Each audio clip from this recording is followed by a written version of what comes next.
Hello students, Mr. Young here. Welcome to Chapter 4, Lesson 1.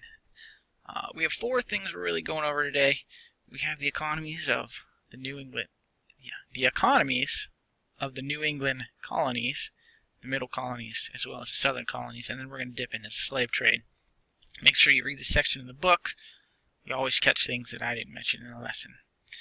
I've really put it in a sort of the economies here in an outline sort of form. It's just easier to summarize that way.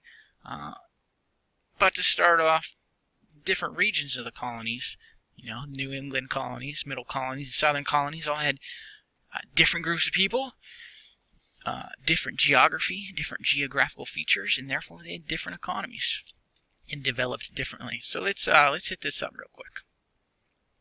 In the New England colonies, they had long winters, rocky soil, wasn't great for farming. They basically could farm enough to live off of. That was called subsistence farming. It's just growing enough to feed themselves. So they weren't selling their crops. A lot of people were farmers, but they weren't selling their crops. They were making just enough to live off of. Everyone in the family worked, including the children. Everyone had to contribute to survive. They made a lot of what they needed. Most of what they needed, they were able to make things like soap, candles, clothing, toys. They were all contributing. There were a small number of small businesses like lumber mills, blacksmiths, gunsmiths, grain mills, shoemakers. They tended to be around where large towns developed. And we'll talk about this more in the future, but shipbuilding was a major industry and very important industry of the New England colonies. The middle colonies, now we're getting like Pennsylvania, New York. We're Pennsylvanians, so hey, middle colonies. We know that the climate here is a little more mild than it is further up north.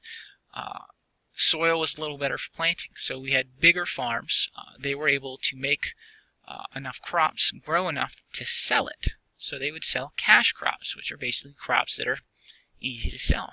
Crops like wheat. The cities of New York and Philadelphia were bustling port cities and the most populous of the colonies. Industries of the region included lumber mills, mines, and small-scale manufacturing. Keep in mind when I say manufacturing, though, it's not like they had machines yet. We have not reached the Industrial Revolution yet. That's really marking period 3 and 4. And the population of the middle colonies was more diverse.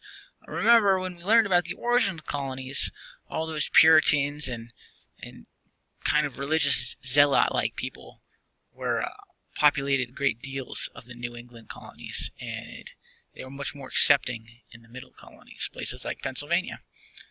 Alright, the southern colonies. It's pretty warm down south. It was pretty warm down south back then. That made it great for farming. It also had rich soil. As a result, the economy of the South during the colonies, and even really all the way up to the Civil War and beyond, was focused almost solely on agriculture, that is to say farming.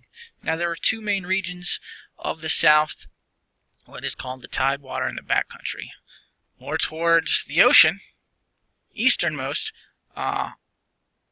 rich soil, large expanses. This was the Tidewater, dominated frequently by large-scale plantations, so very large plots of land with one wealthy owner. And it was often, it was worked by slaves. The large plantations had 50 or more slaves. Some of the largest had 200.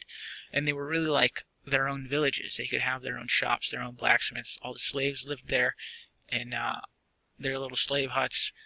You had a blacksmith. You had a stable. All of these things.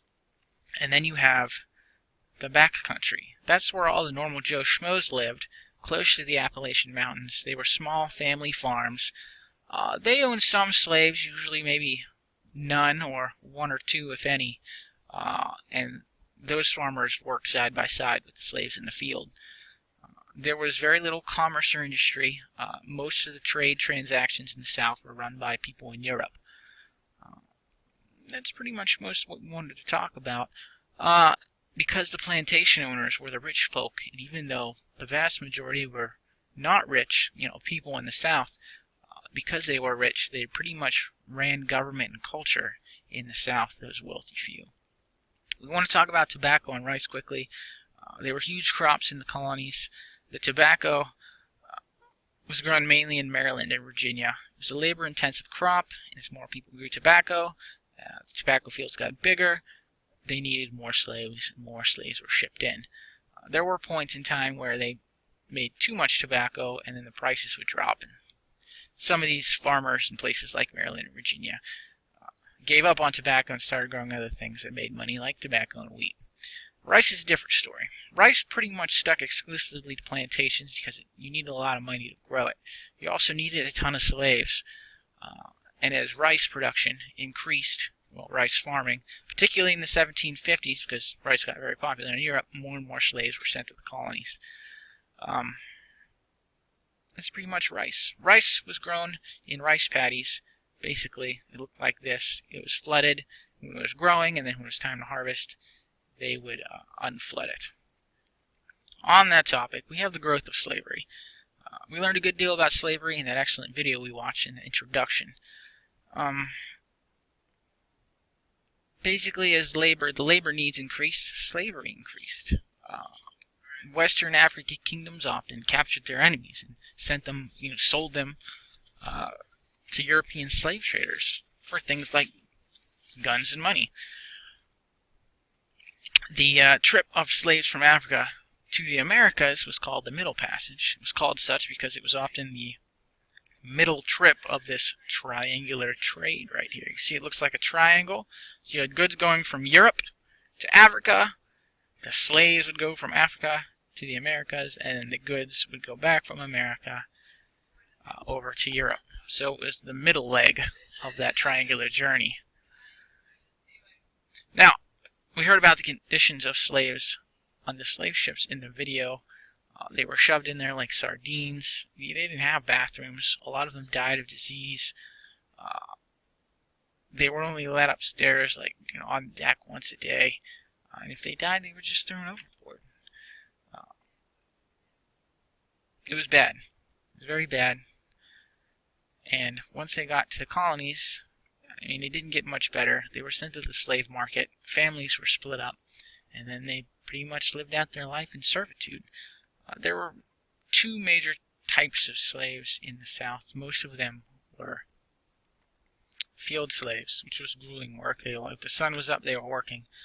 There were also house slaves, which was considered lucky to be a house slave because you were in the house doing things like being a maid or a cook. Some slaves learned valuable trades on the plantations, like how to be a blacksmith or things like that. And with those skills, they were able to sometimes buy their own freedom, but that was rare. It was rare. There was not a large population in the colonies of freedmen, of freed African Americans. So that's our content in a nutshell.